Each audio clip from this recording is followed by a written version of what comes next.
everyone, and welcome. That was Alice Russell's wonderful song, Mirror, Mirror on the Wolf, and Tell the Story Right. You are here with Land Justice Futures for our Motherhouse Starter Series, the foundational course for mother law and complicit no more. We are Land Justice Futures, and we work with movement partners and religious communities to create land transitions rooted in ecological and racial healing.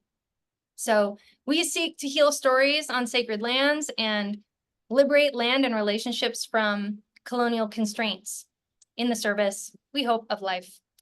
You can learn more about our work, our focus community program, and our public educational offerings about land justice from our website, which I think is being dropped in the chat.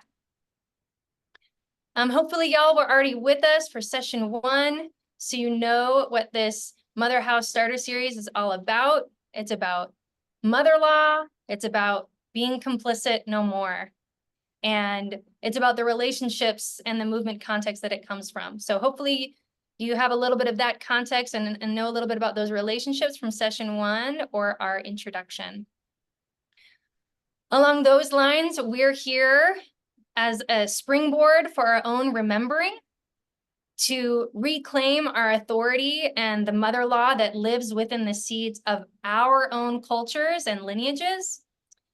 And we're here, as our advisor and auntie Pat McCabe would say, to put life at the center of all we do and to start living toward right relationship right now. Just to review a little bit, last session we heard from Mama Bear and Michelle Shenandoah, our 2 Haudenosaunee partners, about the Tubro Wampum, one of the original treaties between colonial settlers and an indigenous nation on Turtle Island. In that agreement, the 2 peoples agreed to live alongside one another as equals, to respect and not interfere with each other's way of life, laws, and peoples. So settlers in their boats, and the Haudenosaunee in their canoes, continuing down the river of time and the river of life with principles of friendship, peace, and forever. This is a living treaty and supreme law of the land, which the US government inherited or was grandmothered in, as we talked about, when the state was founded. We also heard about mother law from Mama Bear and Michelle, a tradition, ethic, and law based on the governance and matriarchal culture of the Haudenosaunee people. We heard about the authority and role of women, and especially women elders, who raise up, nominate, and can recall all leaders, who have the final say over sovereign lands, and carry the sole say in authorizing war. We also heard about the role of women leadership in the clan, national, and international structure of the Haudenosaunee. In this way, those who bring about and nourish life are centered in society and hold power, rather than being subjugated or marginalized. These models and stories illuminate a call to mother law and its central mandate to reclaim other, often hidden, cultural traditions of nourishing life with the authority of the earth. So in that spirit, just bringing in and weaving our last session with us today, I'd like to ground a little bit together. So if you brought a candle, I invite you to light it, bringing in the energy of our last time together into our space today.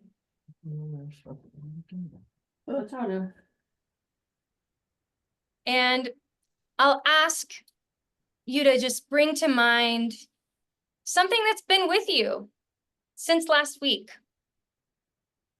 Maybe it's from something that Mama Bear or Michelle or Pat said within the session. Maybe it's from the Motherline meditation or the homework.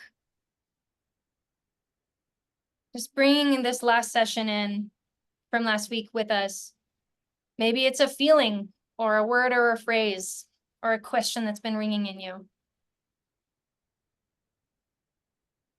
Give yourself a moment to just linger in that sense and let whatever it is within you resurface.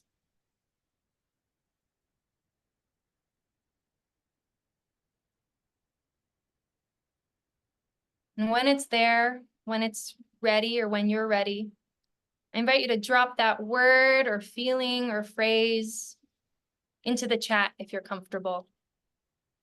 Sarah, Yes. there are 3 people in the chat who say they suddenly can't hear, that they lost sound a minute ago. Can folks hear me? Can you wave if you can hear me? Yeah. Can you hear Sarah? Can you hear me? Yes. Okay. So it's just a couple people. We'll work with you behind the scenes. Sorry, Sarah, Okay. I just wanted to check. That's all right. It's important. It's important that everybody's with us. Teresa, do you have a question? You have hand raised. Okay, great. All right. So as you let that session fill you up, please add a word in the chat. We have omnibenevolence, Pat's word, and Pat's word. We have motherhood, fearless generosity, home, disconnect. It's against spiritual law for anyone to stand in the way of what Mother Earth would give her child, Pat McCabe. Water is foundation, right relationship. Thank you. Let these keep coming in. And if anyone brought their homework, their doodle with them, if you can just raise it up for the video, to your video screen, I'd love to just see, and we'll spotlight for people. Oh, thank you, Maureen. I'm gonna spotlight you. I'm gonna spotlight. Yeah, thank you. Oh, here's another one. Let me get another one up here. Here's another one. These are responses to our homework that was about honoring the two-row as it was intended, recognizing what actually happened that was not the agreement, as well as reimagining what could happen into the future. Oh, these are beautiful. I wish we had a whole class just to hear you all speak about this. Thank you, thank you, thank you. All right. I'll move back into the spotlight myself here. If I could get some help with removing these spotlights that I just made, that would be awesome. Okay. Well, with that, let's talk about what we're here to do today.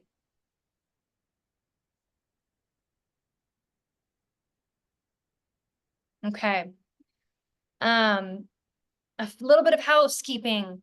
You can find most of what you need for our course, replays of sessions, homework, community guidelines for the course and for breakout groups, in the link that's being shared in the chat. This is our course page. So make sure you pin it, or you have it somewhere you can find it if you're looking for replays, homework, that kind of thing. Again, please stay on mute unless you're in breakout groups or when we're inviting larger discussion. If you have questions during the sessions, you can direct those to Amy or Brittany in the chat so that we don't disrupt attention to our speakers too much.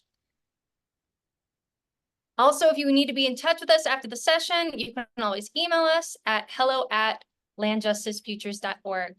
We will try to get back to you as soon as we're able. And lastly, we were in praxis groups. We started our praxis groups last week. We intend to keep those steady throughout the course. And of course, we're going to be weaving in folks who weren't able to make it to last time. Again, we've designed the course that praxis groups will be most effective with about 4 people. So we have basically taken the information from last session, and as well as information that people provided in the Google form, and we'll be assigning you to your breakout groups today. They should be the same if you were here last time, unless you emailed us and requested a change of some kind. If you were not here last time and didn't name a preference, please let us know what you would like. You can message Brittany in the chat and let her know if you want to be in a quiet room with no discussion. If you are want to be part of an identity-based affinity group, but didn't have the chance to request it. So people of color affinity group, Black femmes affinity group, Jewish group. Let her know that in the chat as well. That's Brittany. If you emailed us about it, don't worry about it. If you filled out the form, don't worry about it. We got you. And then lastly, there are a few groups who came up just within the last week, but we don't know all the members of that group. So if you are a sister of St. Francis in Oldenburg, please let Brittany know and she'll make sure you're all together. If you're an Adrian Dominican that we haven't already registered, please let Brittany know as well as if you are in Holly W's group or would like to be put into an international affinity group, a clergy or spiritual leaders or religious leaders affinity group, or practicing Catholic. So with those announcements, thank you all for being here. Let's dive in to our actual session for today. Again, thank you for being part of this movement. Today, we will be with our friend and fellow organizer, Sarah Augustine, who is a Tewa descendant and Mennonite and a co-founder and director of the Coalition to Dismantle the Doctrine of Discovery. We've collaborated together for a while now, and we started the Faith and Land Back Roundtable together with organizers who are doing work within their denominations for right relationship and rematriation. So we're super stoked to have her with us today. And together, we will be taking an unflinching dive into the Christian domination worldview that the Doctrine of Discovery enforced and made flourish. We'll explore the context of the papal bulls a bit and see how they were used to dehumanize peoples for the projects of genocide, enslavement, and colonization, and how expertly they were wielded in today's legal, cultural, economic, and political systems. We will learn to see this Euro Christian-supremacist delusion at the core of our modern society. Just a little preamble. Sarah's going to get into this, but as those of you who have been with us for a while know very well, the Doctrine of Discovery served as the legal, moral, spiritual, and political justification for the transatlantic slave trade, the genocide of indigenous peoples, and by 1914, the colonization of 84% of the land on Earth by European nations. So pretty nasty stuff, if you ask me. As Sarah will get into more detail, it is an active legal doctrine that is rooted in a set of 3 papal bulls, or rather legal decrees by the Pope. These decrees compelled European nations to, quote, invade, capture, vanquish all non-Christians, and subdue them into perpetual servitude. The church declared that any land not inhabited by Christians was available to be discovered and claimed outright, which then, as we'll learn from Sarah, became encoded into law around the world, including the United States by the Supreme Court. So again, many of the folks in this room are Catholic or are sisters, and as many of you are aware, the Vatican recently repudiated the doctrine, stating that its ideas are antithetical to Catholic teaching.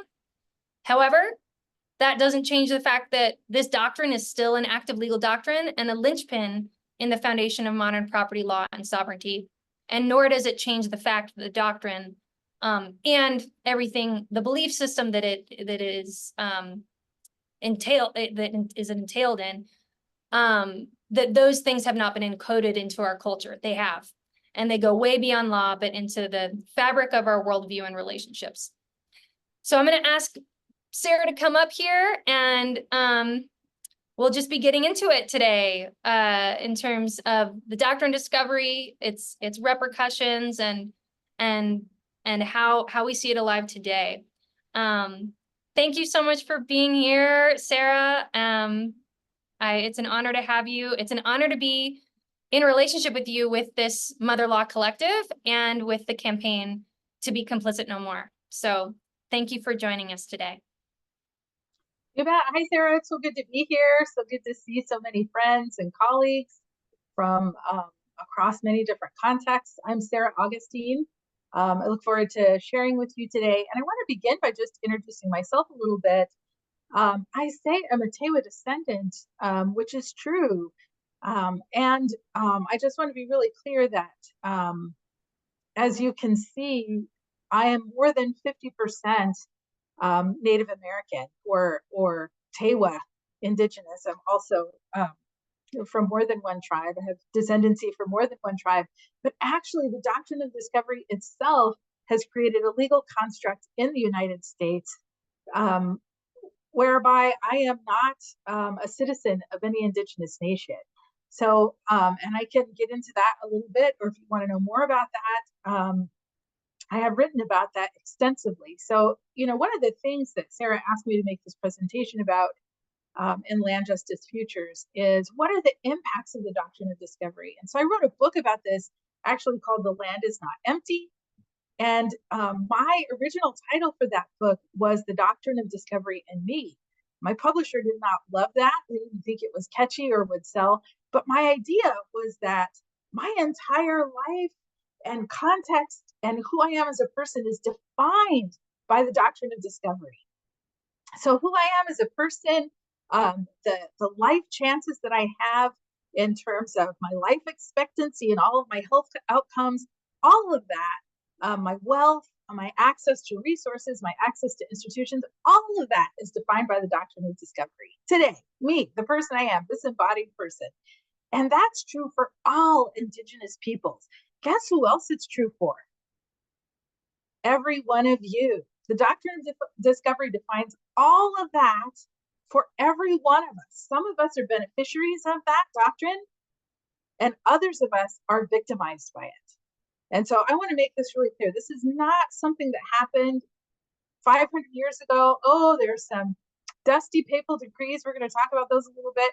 But frankly, this is a policy structure of domination that is global and here in the United States that defines reality for all of us and all of creation. So I want to just begin there. And I'm going to share my screen. And we'll look at my slides. I have slides for you today. I'm just going to flip through them. I think slides are a little bit like family photos. When you go on a trip, you go over to your friend's house for dinner and they're like, hey, show me some pictures. It's best if you just flip through them. Do you know what I mean? Because sometimes it can get tedious to just be looking at that. So I'm going to flip through these slides and then we're going to talk about this. So I'm beginning, my landing page here is on a photo of some friends. These are now adults. These are people that I have known for most of their lives from the Guiana Shield in Suriname. And I begin here asserting that the struggle for life is the struggle for indigenous peoples. And the struggle for indigenous peoples is the struggle for life. And I experienced this not only in my own life, but working with indigenous peoples around the world, specifically in Suriname, South America, the Guiana Shield, where the health outcomes, the access to land, the access to everything is defined by the doctrine of discovery, whereby the state can extract resources from the land, indigenous people's land, without any kind of recourse or repercussion. So this is apt today. So here you have kind of a dry definition. I'm going to begin by talking about the doctrine of discovery as a legal and policy structure. Anybody have an idea of where the discovery doctrine came from? Like that title, where did it come from?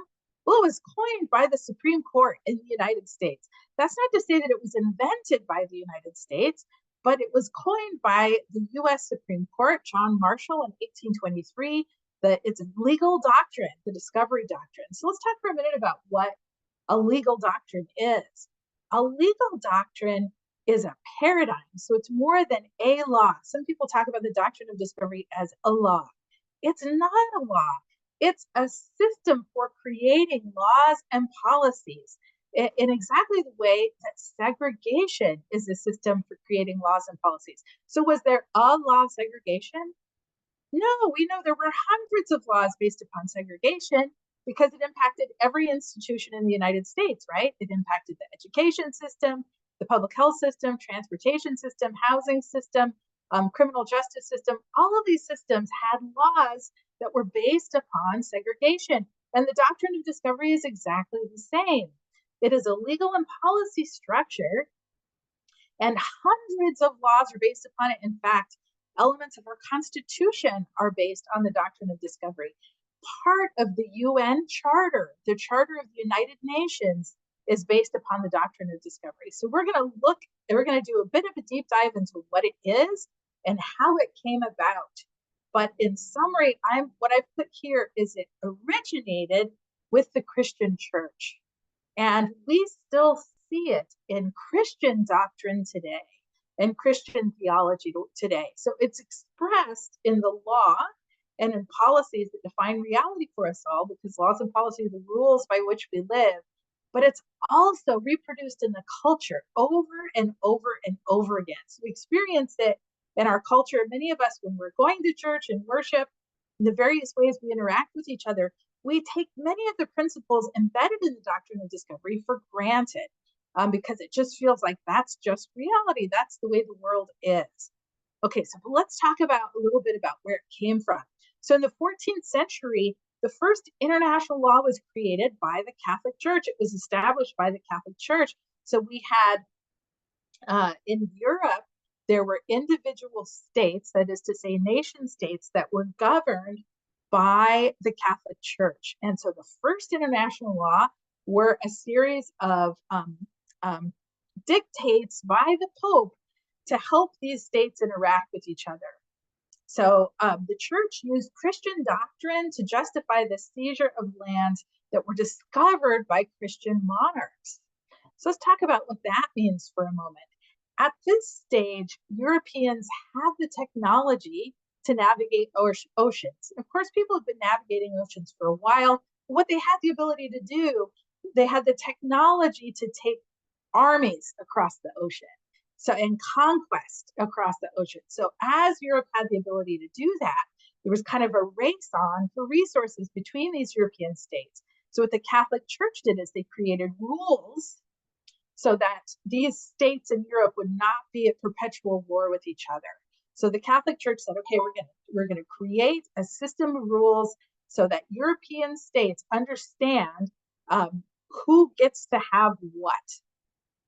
So one of the bases of these rules was that those people that inhabit lands that are non-Christian are not full people. So there is a principle that is called terra nullius, which is to say the land is empty. If a European monarch sends an army to a place and there isn't a Christian monarch there already, then that land is empty and it's open for exploitation. You can take it, in other words. So the rules of the Doctrine of Discovery really dictate that the first European ruler that lands on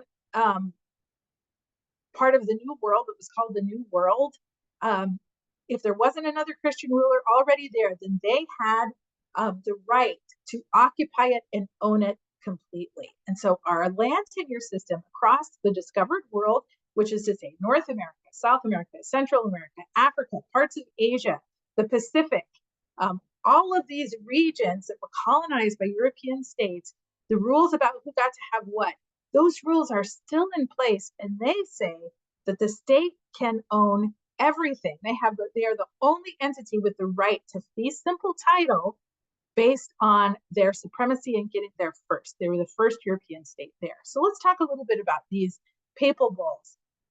So they start in 1452, and this is a little bit of what Sarah was talking about. This papal bull was issued by Pope Nicholas V, and this papal bull says that a European state has the right to subjugate all of the people there, and any unbelievers who are considered to be enemies of Christ. They have the right to invade, capture, vanquish, and subdue all enemies of Christ, and to reduce their persons to perpetual slavery, and to take away all of their possessions and property, and to convert them to you, your use, and your successors to the kings of Portugal. So this principle was taken and applied broadly by all European states that fell under the authority of the Pope. We see the next one in 1455. This is Romanus Pontifex. I want to say here that I have given Sarah and her staff some conference room papers that were written by the United Nations Permanent Forum on Indigenous Issues, and this goes down in the weeds on every one of these papal bulls. So we're not going to get into the details today, but I want you to have access to those resources so you can dig through and see the original sources and etc. So Romanus Pontifex extends Portugal's authority to conquer the lands of infidels and pagans for the salvation of all. So here we see that the justification, the moral justification, or what I would call the ideological alibi, is to win souls to Christ. We want to pardon their souls. And this grants Portugal a specific right to conquest in West Africa, and it was used to justify the Atlantic slave trade. This is one of the bases of slavery in the Atlantic context. So finally, 1493, this is the third one we're going to touch on today. This was put in place by Pope Alexander VI to settle a dispute between Portugal and Spain over the discovery of non-Christian lands. So here we see two colonizing forces who are arguing over who gets to have what. So the Pope drew a line, the north-south line, 100 leagues west of Cape Verde Islands, or Verde Islands, and gave the Catholic monarchs of Spain exclusive rights to basically half the earth. So I'm just going to go back to previous slides. You can see this is that line there. If you want to just take a look, these are the lines that were drawn by the Vatican.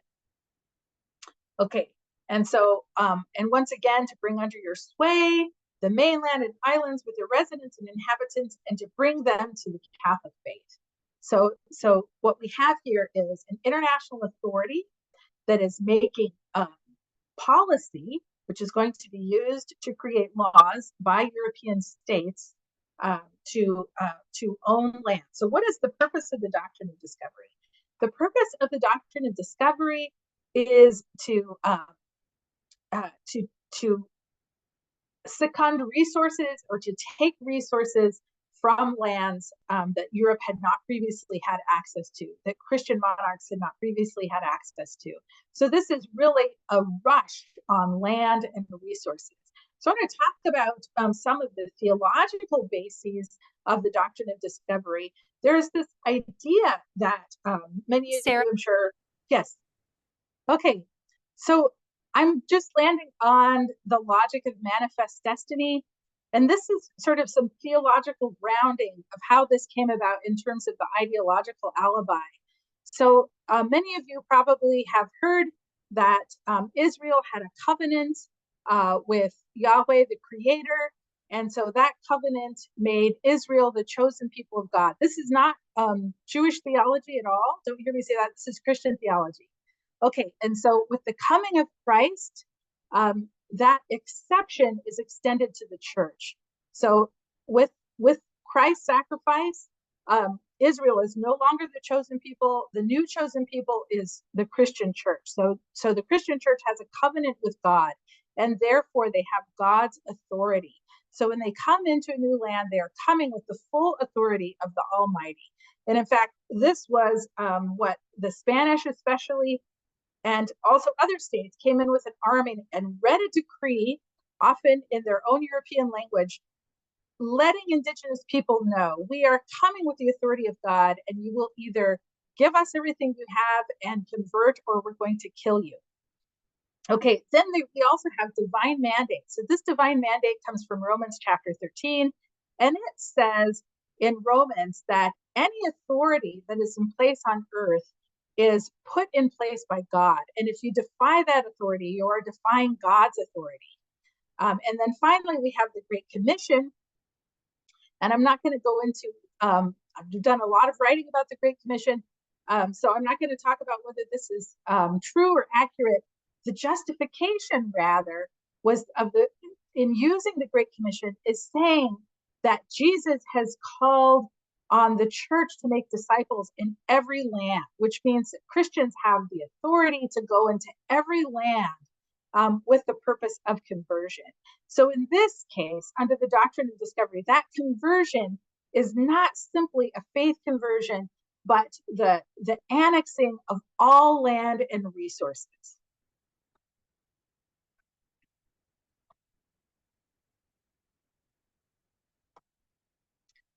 Okay, so today, the legal doctrine in discovered nations is based on the same principles, and international policy that governs economic development and trade is based on these same principles, which is how my friends in Suriname, South America, find themselves living on top of gold ore deposits, and their country giving land concessions to international mining corporations who are authorized. It's legal for them to come in, completely pollute the land, displace the people, and cause death and disease and displacement for indigenous peoples. This happens everywhere around the world, including in the United States.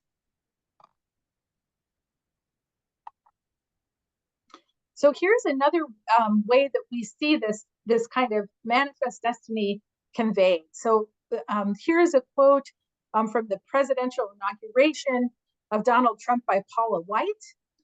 This is from the prayer that she said during that inauguration. We come to you, Heavenly Father, in the name of Jesus, with grateful hearts, thanking you for this great country that you have decreed to your people.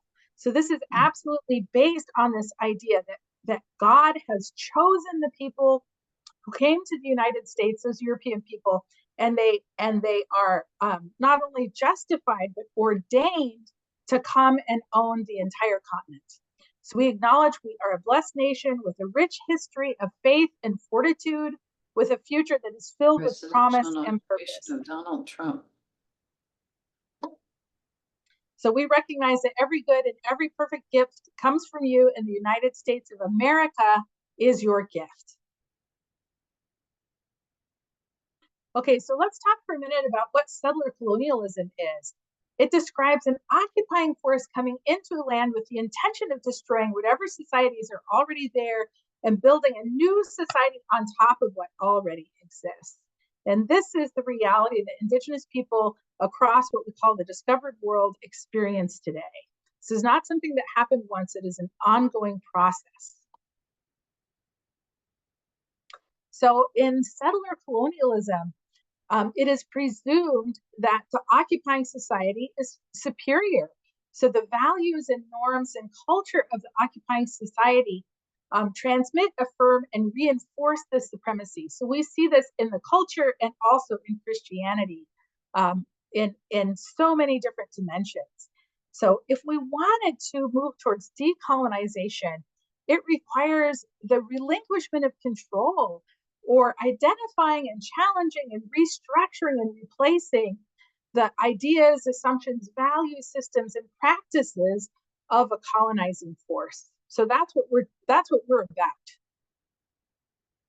I want to talk for just a moment about structural violence. This is when social structures, those are laws and policies, or social institutions, harm people by preventing them from meeting their own basic needs. So I want to be really clear here. Indigenous peoples the world around have been capable of creating their own governance systems, their own economies, etc. And colonization has prevented them from being able to meet their own basic needs. And we call this structural violence. So here is a picture of indigenous peoples dealing with gold and the impacts of gold in the food web in their community. And so I also just quickly want to say it impacts how we define justice. So often we think in the dominant culture, folks believe that fairness is described in the terms of the powerful. That is without context. So we talk about fairness in terms of, hey, everybody needs to have their share. So if there's 50 people in the room, we're going to divide whatever it is by 50, without really expressing where people are coming from or what they have access to, what resources they have access to. And so according to conventional wisdom, the majority has the right to the majority of resources. They have the right to the most power and the most say, as long as that majority is of European descent, according to the Doctrine of Discovery. So we end up in a situation when many good people are doing their jobs within a larger system, and it's causing, it's wreaking havoc on nature and the most vulnerable people among us. So here you see a large mine in South America. This is a retention pond, and all of that waste going directly into the clean water supply of indigenous peoples and vulnerable peoples. So here we see this was once a free-flowing river. This is during the dry season, and you see all these little ponds that are filled with toxic waste in the industry of gold mining. And here you see an open pit mine. Just going to skip through some of that. We also see land grabbing. This is actually in Nicaragua, which is a place I've worked over the years also, where the state has the right to remove indigenous peoples in order to seek resources on their lands. Those laws are in place around the world. And so here's one example in Brazil of legislation that substantially removed indigenous people from their lands for the purpose they call it for national security. In Canada, many people don't know that in Canada, in 2012, 5 million protected rivers and lakes were taken out of environmental protection, even though this was illegal according to agreements that had been made with tribes. And only 82 bodies of water were left protected by environmental protection in Canada. And this was for the purpose of having a place to store waste for fracking. Once again, it was put in the terms of economic security. This has also happened in India. I chose some of these countries to point out that these are some of the largest democracies in the world that are removing indigenous people and rolling back agreements with indigenous people for the purpose of economic development.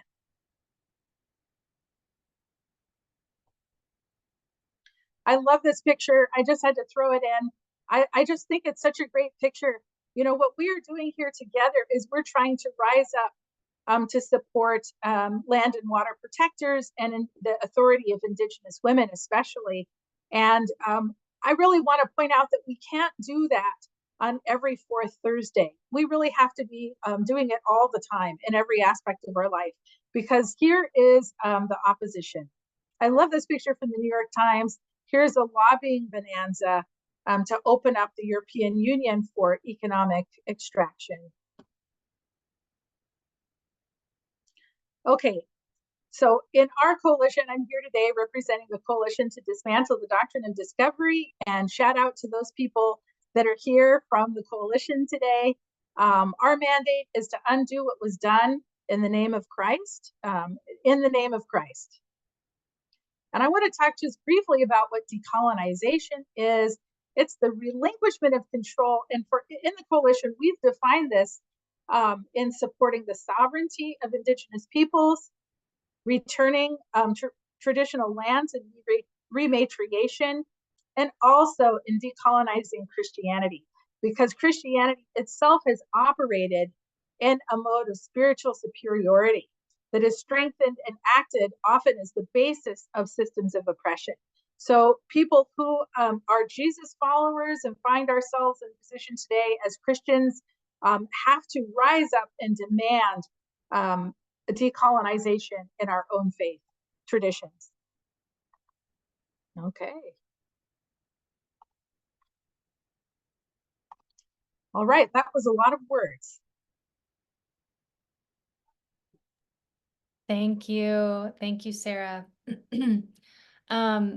Yeah, I think we have some moments now just to talk, you and I, more in an interview format.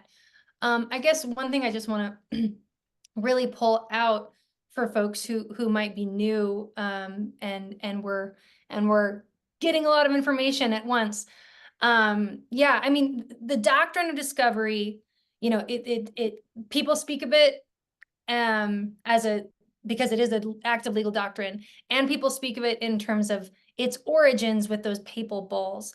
And just, I want to like lift up, those papal bulls were written in a time when the Catholic Church and the Vatican had political power, had power to grant to states, to European powers, so it had more than just a cultural or religious impact in terms of how people were thinking. It had a political impact in terms of what these European colonizing powers thought they could do, and gave them a sense as to why that was. And you spoke to that in terms of the delusion at the center of it being that European Christians were superior and favored by God and had their own special covenant, which enabled and gave them permission to conquer. And that's really what those papal bulls invited and told those colonial powers to do, is to go out and conquer in the name of Christ. And I think you do a good job of naming how those ideas then become codified around the world in lots of different legal systems, in Nicaragua, in Brazil, in Suriname. Like, they have impacts legally and politically for indigenous people all over the world. And specifically, they became the bedrock of US legal, like US property law, as well as the legal standing of sovereignty, which the United States, exercises today. And I guess, all of that is like is dehumanizing. And I just want to pull out a little bit more, like, this is dehumanization by policy, by structure, by worldview, by severed relationship. Can you speak to, how you see dehumanization at the root of the doctrine of discovery?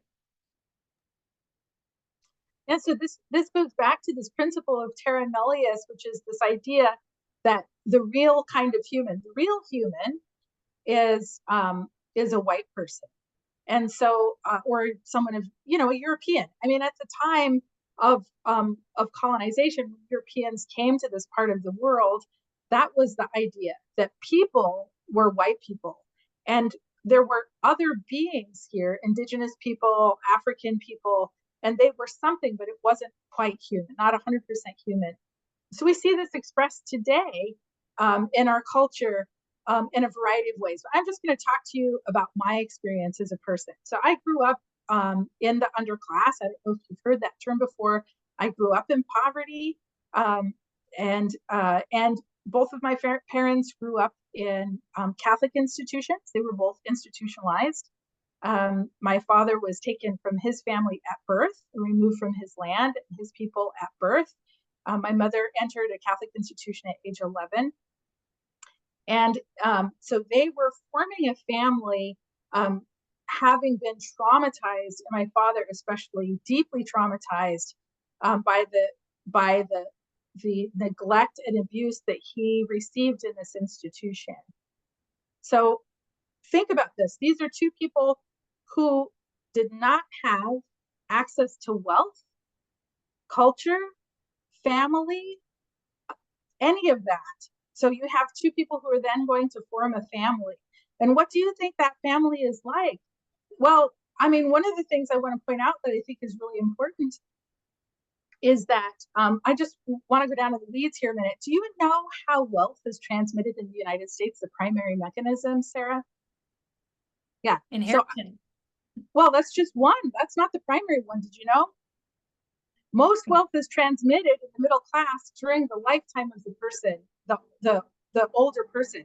There are two primary mechanisms. The first is college tuition, and the second is a down payment for a home.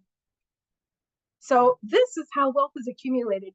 I've done the study to figure out if there are two people who receive exactly the same degree, the same grades, the same starting salary, how much more money a person will have if they don't have student loans and if they have a down payment for their home, because they get to start accruing equity for a much longer period of time. That's and compounding interest on their investments. So it's hundreds of thousands of dollars of wealth a person has by the end of their career if they just have those two mechanisms of wealth transfer. So my parents obviously did not have wealth transfer like that, because all of their resources of their people, all of those resources were taken away and owned by other people. And so in my family, I grew up in, what do you guess? Chaos, poverty, despair, and intermediate incarceration, substance abuse. That's the environment that I grew up in. And I want to really be clear about that, because I know a lot of people have that background, but this is as a result of the most powerful nation on earth choosing to victimize my people. My homeland, the homeland that I'm from, was the land that was used to develop nuclear weapons. So it was taken by executive order in the 1940s and is absolutely contaminated to this day. So that's my background. So the Doctrine of Discovery has dehumanized me, this person in front of you, and the American dream, or this way that we think about how we have equality in this nation, said, well, gee, anybody can compete in the job market. Anybody can compete in the open market. And without any kind of acknowledgement that all of those mechanisms have been taken away. So I lived in the Yakima Reservation for 18 years in Washington State, where I still live. And in the context of the Yakima Nation, it was a river people, they're fishing people, the center of their economy, my neighbors and friends and relatives, is salmon. And in the mid-19th century, 1955, there are dams that are put in place that cease the movement of salmon. It destroys the spiritual life and the economic life of this people without replacing it with anything. And to this day, on the reservation, the majority of land is owned on that reservation by corporate farms. So the majority of land is not owned by tribal people. And there is a great narrative in this community where I raised my family that says Native people don't do anything with their land, and it had to be given over to people who were going to do something with it. Right? So that is dehumanization in the mechanism of racism that's reproduced and repeated over and over and over again in the community itself. So my child went to Catholic school, I want to be really clear about that, and was bused to the city off reservation to go to this Catholic school. About a third of the students there, Native, come from the reservation. And when my child did their first novel together as a class at the Catholic school, the novel that was chosen was Rush Revere and the Brave Pilgrims, written by Rush Limbaugh. And in the preface, it says, this is to introduce another generation to American exceptionalism. Yeah. And when I approached the school and the diocese about this and said, look, okay, if you're going to give this book, but we at least need to have another interpretation, I was told no by that. And so here is another generation of youth that are being raised in a Catholic institution and told about the supremacy of the brave pilgrims. Mm-hmm. And indigenous people in that book are described as savages. So the pilgrims are braving all of these difficulties, including the savages that are there in the land. So I'm just saying, dehumanization at every level, at the structural level, laws and policies, at the cultural level, in the education system. So let's just talk for a minute too about how systems work. Sorry, Sarah, I'm going on here for a minute, but I want to just say this. As an Indigenous woman, my life expectancy is 10 years shorter than other people in the United States. We live 10 years less. Would you believe me if I told you? Don't believe me. Look it up. Between the years of 1970 and 1979, 25% of Indigenous women, 1 in 4, were involuntarily sterilized by Indian Health Service. That's the federal health system. So what do you know? What's the impact of that? Not only do we have fewer Indigenous people, but there is great suspicion in using health resources. Indigenous women have the lowest maternal health outcomes. They have the highest infant death. They have the highest maternal mortality. We have the highest rates of suicide on the reservation where I've lived. Indigenous youth there between the ages of 11 and 18 are 14 times more likely to commit suicide than another youth in the state. It's a leading cause of death in that age group. Yeah. If you want to talk about dehumanization, I mean, we have the lowest rates of homeownership. We have did you know that we also have the highest incarceration rates? And incarceration for Indigenous people is not only at higher rates, but with longer, harsher sentences. In the state of Washington, we have a 50% graduation rate for Indigenous youth. And that is considered to be a great accomplishment by the state of Washington.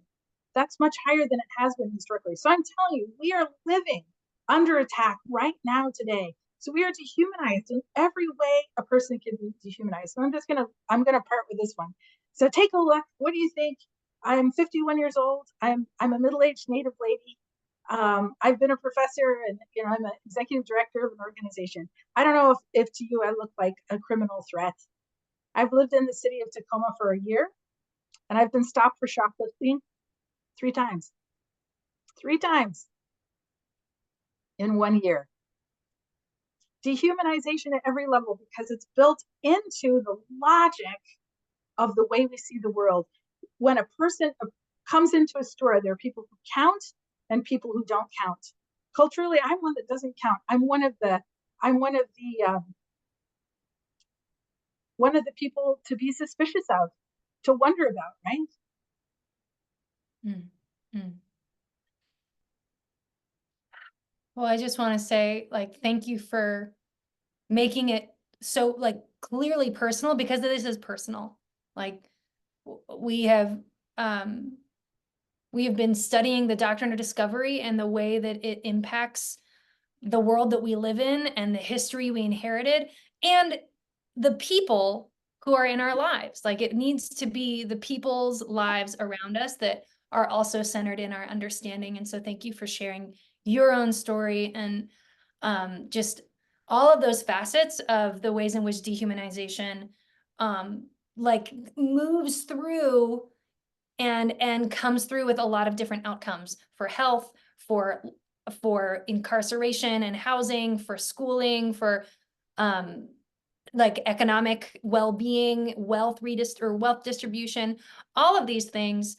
And I also really want to name, I appreciate how much in your examples you really connect the dehumanization with the ecological outcomes of that place, how they go hand in hand together, that it's only by also dehumanizing ourselves in relationship with land and devaluing land that our current economy works, because you need cheap resources, you need stolen land, you need stolen labor, you need exploited labor in order for capitalism to work.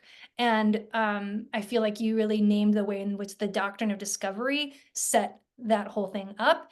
And frankly, I believe dehumanizes us all, and it and severs us from creation and severs us from the world in which we are a part. So yeah, I want to just thank everyone here for choosing to be part of this work. And I would also like to deputize you and say that this cannot be a weekend thing or something you did once.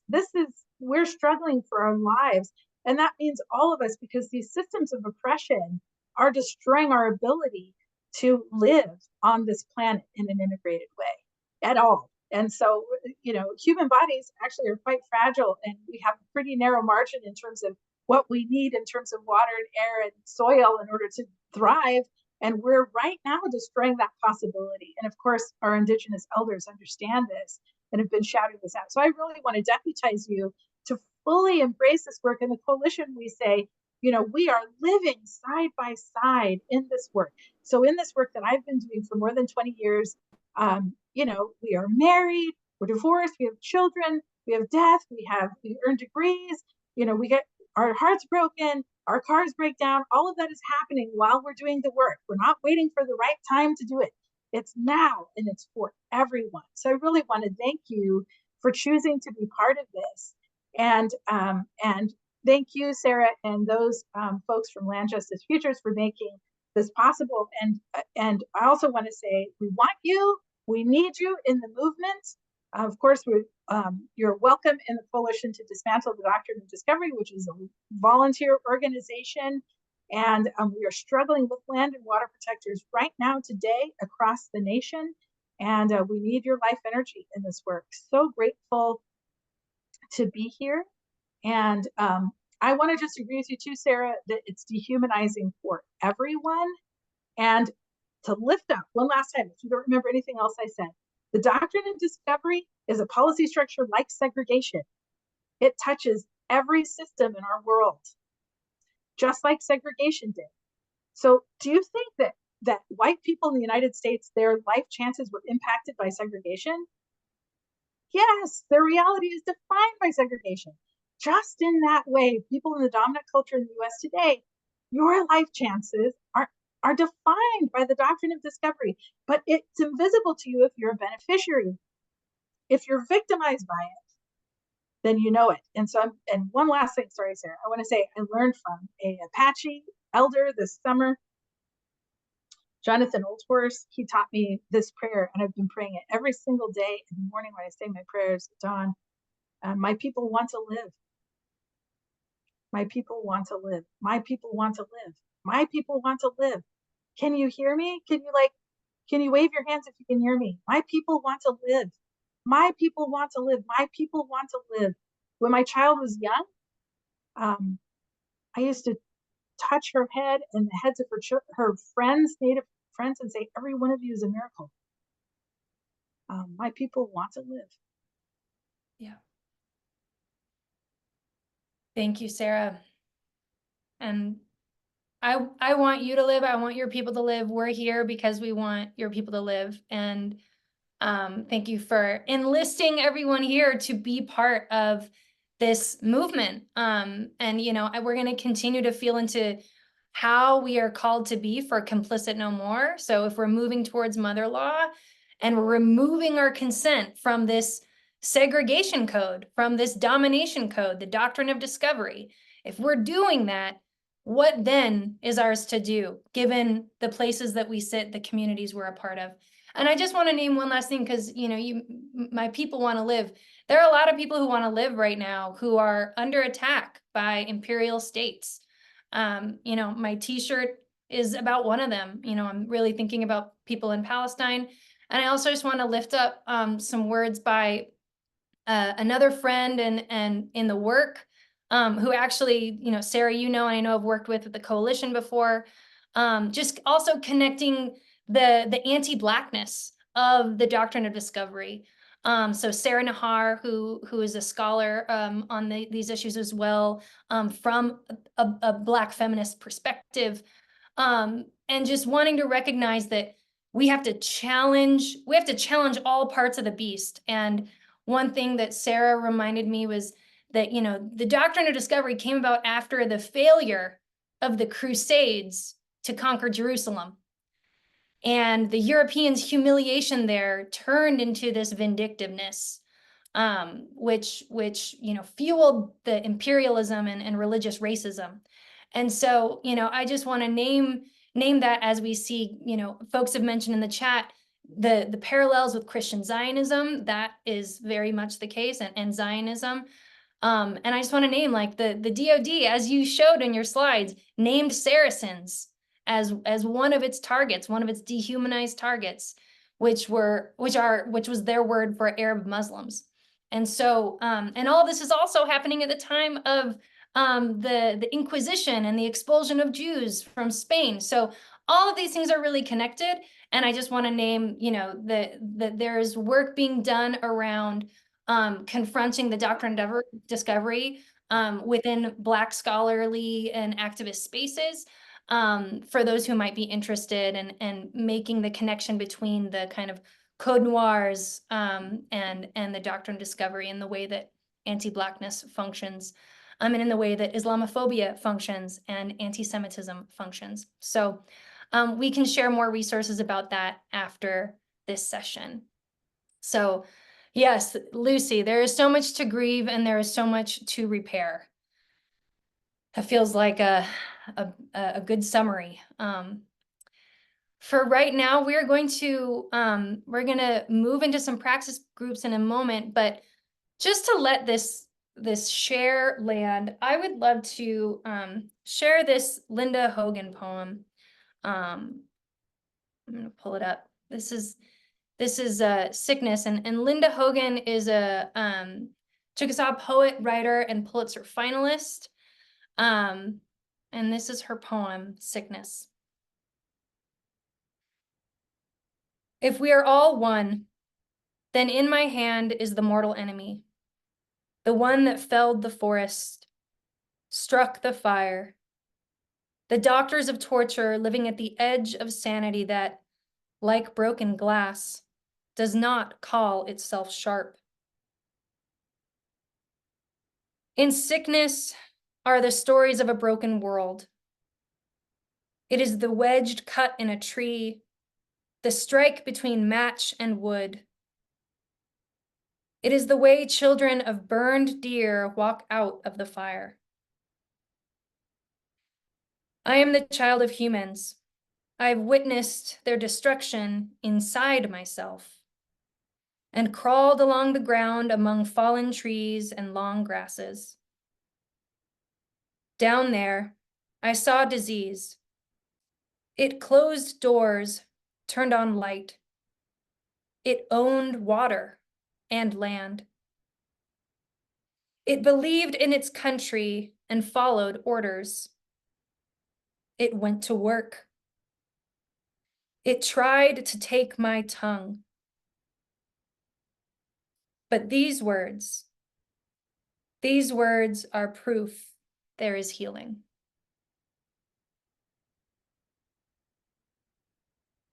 Thank you, Linda Hogan, for those words. Thank you, Sarah Augustine, for bringing your perspective on this sickness, this disease that is the Doctrine of Discovery. Thank you to Sarah Nahar, who I pulled in there at the end as well, and so many of the people and organizers who are doing this work. I'm going to pass it over to Brittany, I believe, who has been working on setting up our praxis groups. We're going to put you in some the breakout groups that you had before, so that you can process some of what you've heard. The questions we'd love you to be with is, how does it feel to face this history? What's coming up for you? Could be any number of things: shame, anger, grief. You could be numb. And what is one thing that the Doctrine of Discovery has shaped or controlled in your personal world or family history? And lastly, what are some ideas or assumptions in my own worldview that echo these parts of the Doctrine of Discovery? How am I a product of it? And maybe questions 2 and 3 are the same for you. Maybe they're different. You may have time to spend with all of these questions or just focus on one. Let yourself answer that as you will. Brittany, how are we doing with these breakout groups? So, in reflecting on this session, yeah, how does this feel facing this history? What's coming up for folks? I see people naming grief and curiosity, how to work with this knowledge in your own community. I'm seeing folks name feeling guilt and shame. Get off the cross, we need the wood. Thank you, Brenna. I see people hearing Sarah Augustine's words that she has deputized all of you in this work. People experiencing destruction and dismantling, sadness, numbness, Christian nationalism and white supremacy, shock at not knowing this, empowered with the knowledge now. Yes. Yeah. Curiosity about the gospel, disgust, relief to be able to be in affinity groups that share identities. Let's see, yeah, rage. Thank you. You can keep letting these things trickle in. It's yucky and it's painful, yes. Sarah Augustine is a shiro, yes, that too. Well, thank you for bringing your own conversations into the collective. I'd love to invite our theological council to come up here and share a little bit of like how they're reflecting on responding to what was shared. So our theological council is made up of folks who study spiritual tradition and ideas, who study our relationship with God, who study, spiritual and religious history in some cases. And we have folks here from different theological backgrounds, from new cosmology backgrounds, from bridging pagan and Quaker and Christian backgrounds. We have our advisor, Pat McCabe, who is just a spiritual teacher, I think, for everyone. And I'd love to hear from you all, just, you know, for a few minutes, what was coming up for you all in reacting to today's session. I'm Janine, do you looking want for Gail. Is Gail here? I want to make sure we get everybody. It's just these three. Thanks, Amy. Okay. So I'd be happy to start, but I think that I would pass it right to Sarah Jolina first. I think that when we got on, there were so many things that we were trying to capture all of them. And Sarah Jolina entered and reminded us that this has been ongoing for 500 to 600 years, depending on our calculation.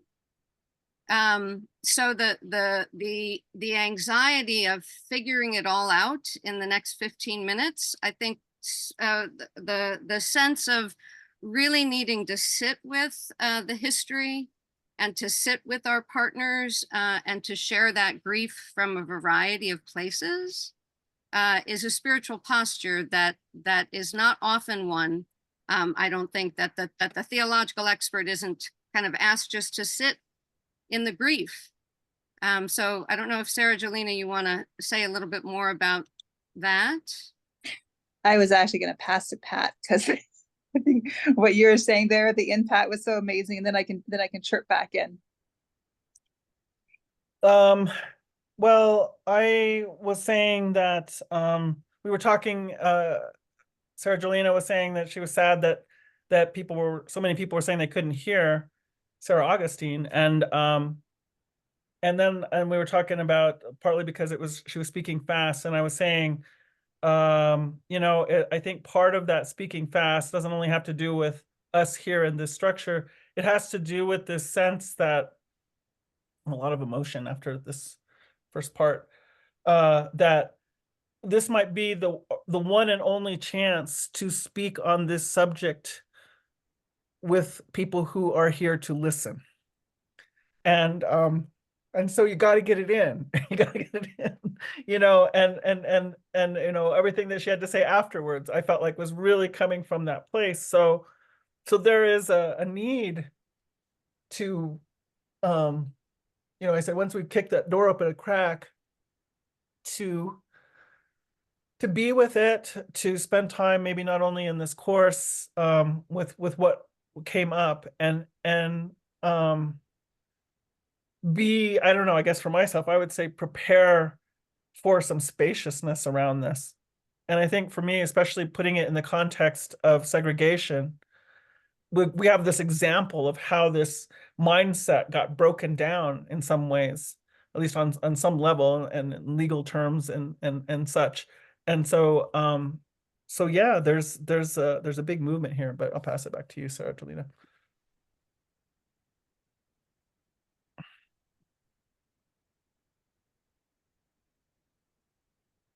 You know, there's just so many tears that haven't been properly witnessed. And there's been so many cries for help over so many generations that have not been properly heard and responded to. And there's been so many ways of imagining the divine and ways of imagining what it means to be held in love within all of creation that have been misused and abused and turned against the very source of life itself and to the destruction of the earth and people around the earth. And the Doctrine of Discovery, you read those words that Sarah had on her slide. I've been working with this material for, 10 years. And it's just a drop in the bucket in comparison to what so many of you have been working with it. And every time I teach this, every time when I read the words on those papal bulls, it breaks my heart all over again. How could they be so arrogant? How could they be so stupid? How could they misunderstand? And how can I be a part of those traditions? Willie James Jennings, one of the great Black theologians of our time, writes about, this period of the Doctrine of Discovery is the breakup between people and place is the creation of the system of race, right? That racism stems from this moment. Racism stems from the moment when people are pulled away from their land and their identity becomes constructed upon their skin color instead of their relationship to rivers and trees and lakes and mountains, which is our God-given right, to use one phrase. And this is what the earth has given us, is what our mother has given us. So the anger, I just want to validate, take time with the anger and the grief and the sorrow and let yourself cry for all your ancestors could and could not do. And the miracle that we get to gather here today and that we get to continue to gather. That's not just one time, but we get to continue to come back together. I'm wondering, Janine, if you have thoughts from your traditions. The piece that I think also goes in with the founding of the Doctrine of Discovery and the racial categorization that Jennings speaks of is also a system of economic extraction and capitalism and consumption.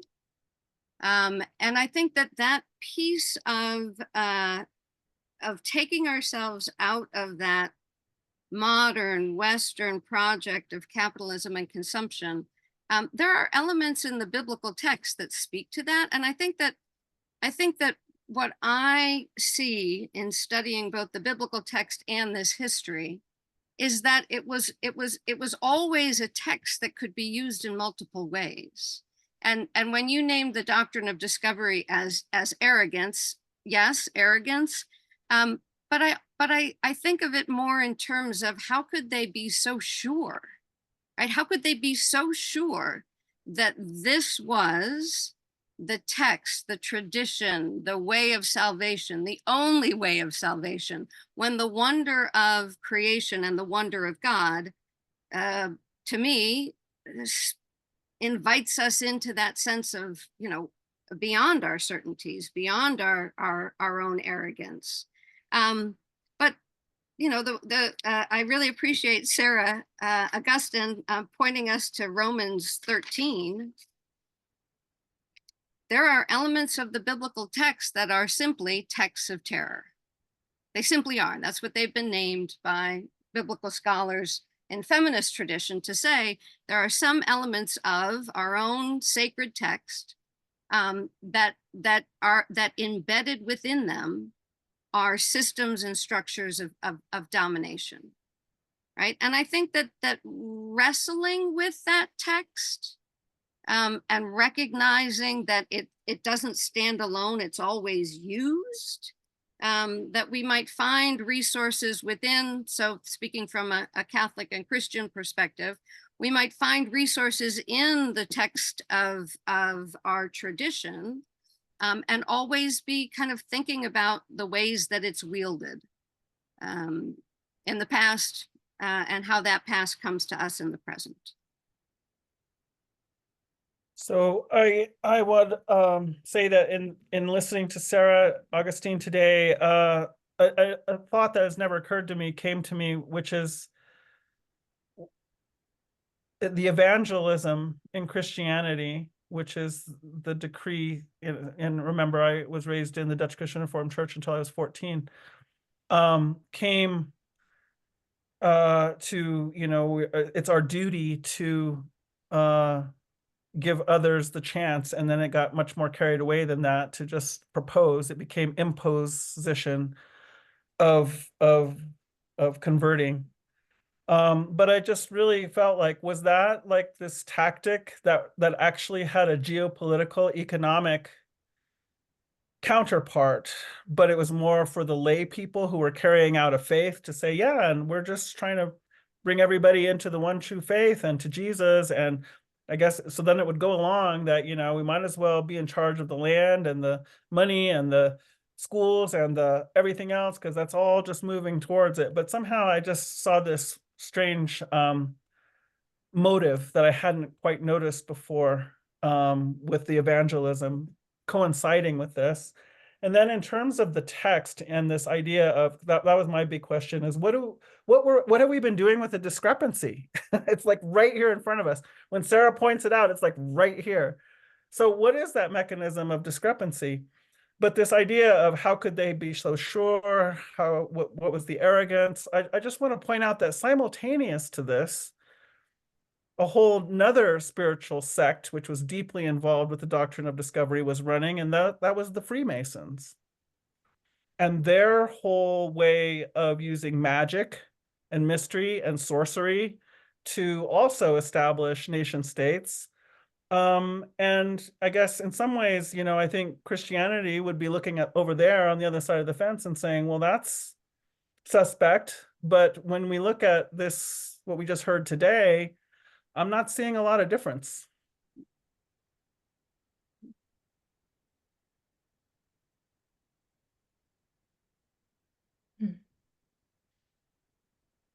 I'm curious if there's anyone we've only got a couple of minutes left. I'm curious if there's a last round of thoughts or reactions or responses to one another.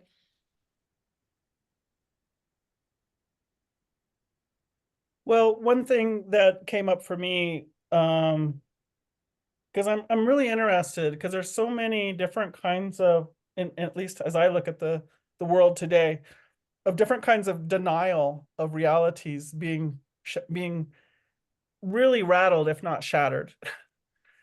And so what is that hold of the denial and in these discrepancies?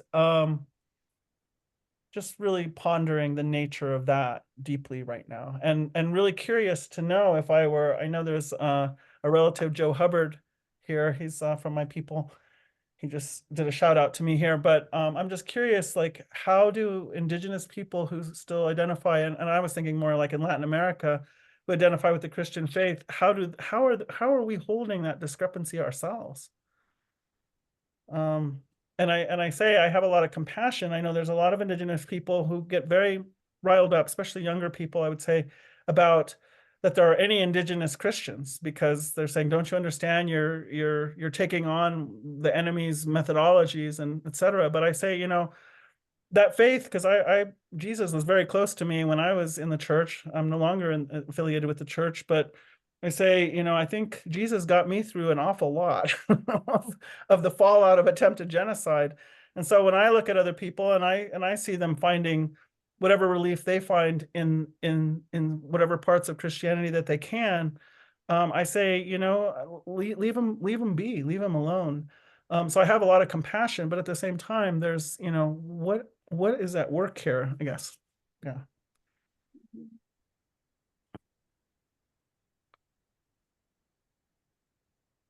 I'm going to be sitting with the invitation to tend the wounds and not rush into this project of kind of trying to fix the situation. So I'm really going to try to slow down through thinking in all of these sessions. But I wanted to return to Sarah Augustine's description of all of us having been impacted by the doctrine of discovery. And I'm really just taking away, again, the sense that these structures and systems and ideologies that were set down these 600 years ago, right, are still shaping some of the way that we experience our lives as both beneficiaries and victims. And it occurred to me that in the Catholic tradition, the idea of working through the world with a preferential option for the poor is the way that phrase is usually finished. But Sarah gave us new language. It's really preferential option for the victim, the wounded, the dehumanized. And when we name it that way, those of us who've been beneficiaries of this system of domination, I think we wrestle with that idea that there are movements in our own tradition that call us, right, to really set aside the perspective that we have inherited and really be thinking from the perspective of those, as Sarah described, right, the reality of where this doctrine of discovery lands even in our present.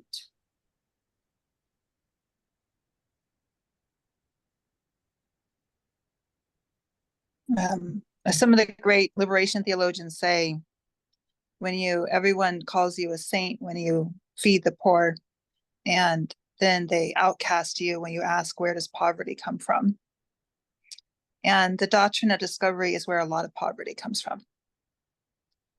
And that has been one of the most missing pieces in the description of poverty. The doctrine of discovery is where climate change comes from. The current story of climate change is it comes from the Industrial Revolution. That's 200 years later. The pre-accumulation of wealth in England is made possible only through the doctrine of discovery. You cannot talk about climate change without talking about the doctrine of discovery. The difference that makes is it changes the solutions for any climate-related action.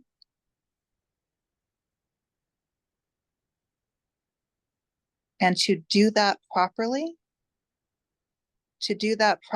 you have to feel the grief. And you have to feel the anger. And you have to let yourself know that the rising blood in your veins is because something is coming, a dam is being opened, something is coming unleashed. This is a revelation. This is a moment that your spiritual tradition has prepared you for, no matter where you're coming from. And to go into the discomfort and know that, like, this is a path that is filled with miracles. Mm. So to let yourself go there and to keep going there. And I'll say that on the Indigenous side of the equation, not that I can speak for all of that, but I say the same thing. Our spiritual traditions are going to make us strong enough and capable of meeting this moment as well.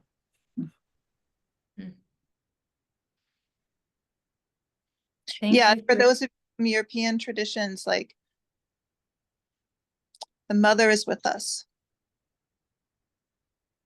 because we are from her.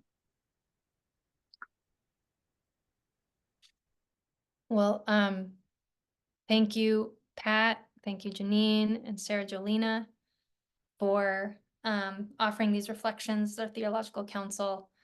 I hope everyone is feeling the resourcing, whether it's resourcing for lament, resourcing for hope, resourcing for clarity and direction.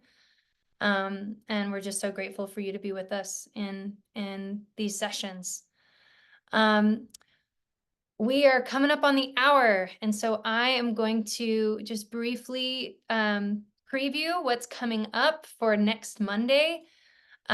We are going to be with two people who are very deeply connected with land struggles here in the United States, both with Indigenous and tribal communities, as well as with Black communities. So we have tribal attorney Jessica Innermill and Mary Henderson of the Land Loss Prevention Network, who have been working for decades on this issue.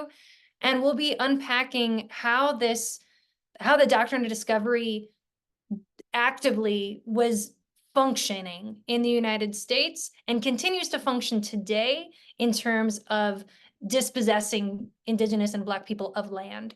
And so we'll get into what are the common tactics of that? What does that look like? What are some of the, what's the story through line you can see? How did the US even justify any of this stuff in terms of its own laws? We're going to get into this, some of this stuff, as well as some reflections on our own relationship with land and how this has distorted our relationship with land. And we'll be doing that with Bronte Velez, who is also part of our theological council. And for homework, we have 2 options for you. First is, here, let me pull it up real quick. I've got it all the way down here. First is an option to do some treaty research. Understand the treaties that are in place on the land where you live or grew up. There's resources that we can share with you for how to find that out. There's a website that I think someone can link in the chat right now to understand what rights are protected for the Indigenous nations in this treaty. What responsibilities are named by settlers to uphold if those are there. Whose sovereign lands are they, and where is this Indigenous nation or community now? What can you find out about what is happening in their community and what was happening at the time that these treaties were written? So that's one option, is just to get real nerdy about the place where you live and understanding what it might be to become a treaty person, as Ched Myers and Elaine Enns might say, as well as others. The other is the other option, so it's, again, choose your own adventure, is a story audit. And there are more specific instructions that are going to be on our course page and you'll receive in your email.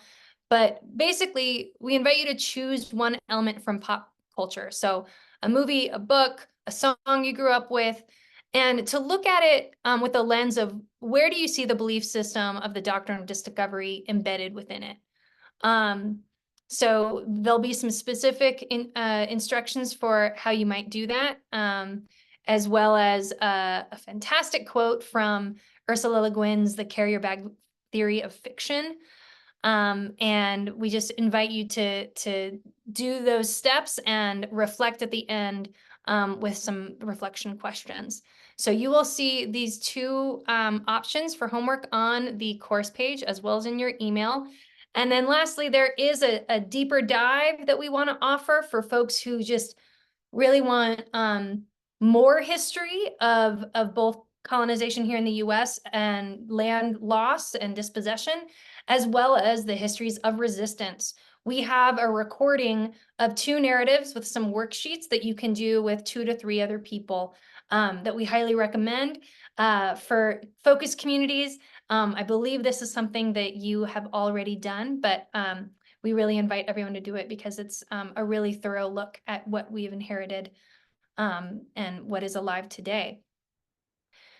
So with that, those are our snippets for next time, and for in between, I would love to close with a video, actually. And this is a video of Pat, our advisor, Pat McCabe's daughter, Lila June Johnston, who is a very well-known singer and organizer. And this is a music video from her song, All Nations Rise. And it feels really apropos for this moment. So if you can stick around and watch, we invite you to do so.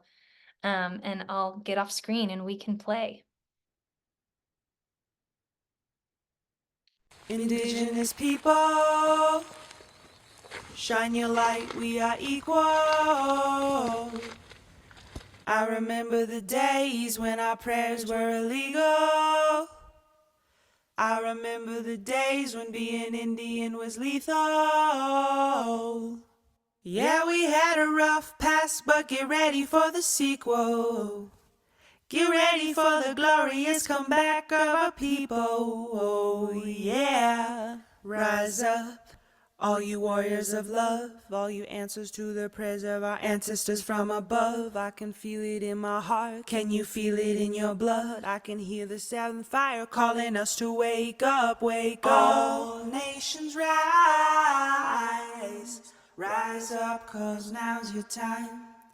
We don't have to hide anymore, 'cause now's the time. All nations rise, rise up, 'cause now's your time. We don't have to hide anymore, 'cause now's the time. With forgiveness as my bow and my prayers as my arrows, pull them back and let go. I watch them fly like sparrows. Have hope. Yeah, have hope. With compassion as my shield and faith down to my marrow, I will walk the pollen path even when it gets narrow.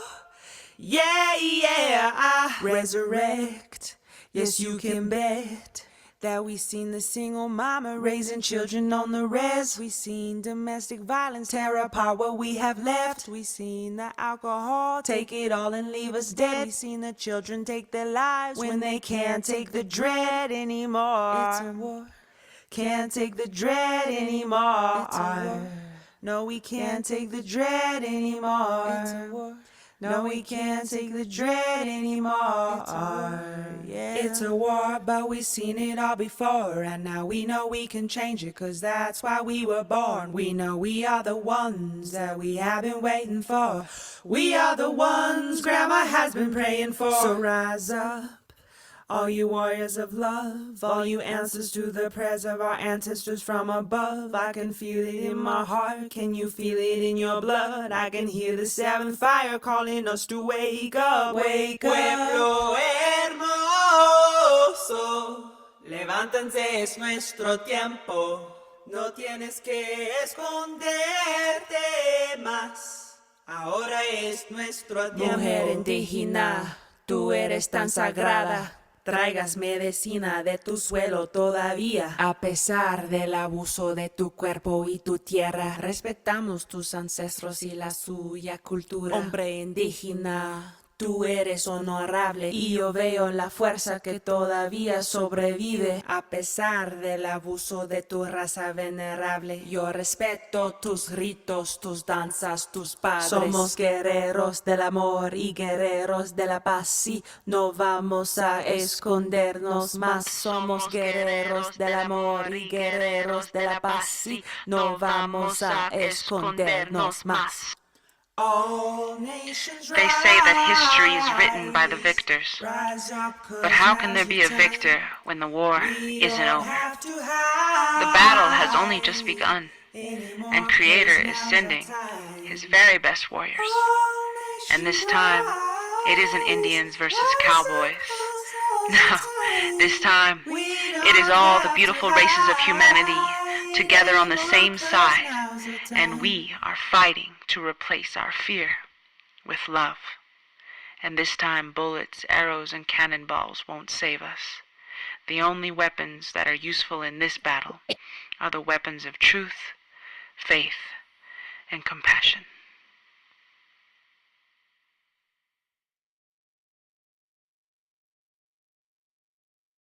Whew.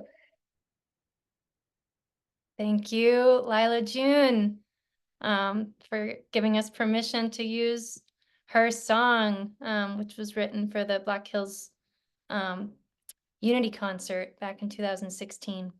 Thank you all for being here. If you want to come off mute and say goodbye, we're so glad you're here, and we'll see you next week.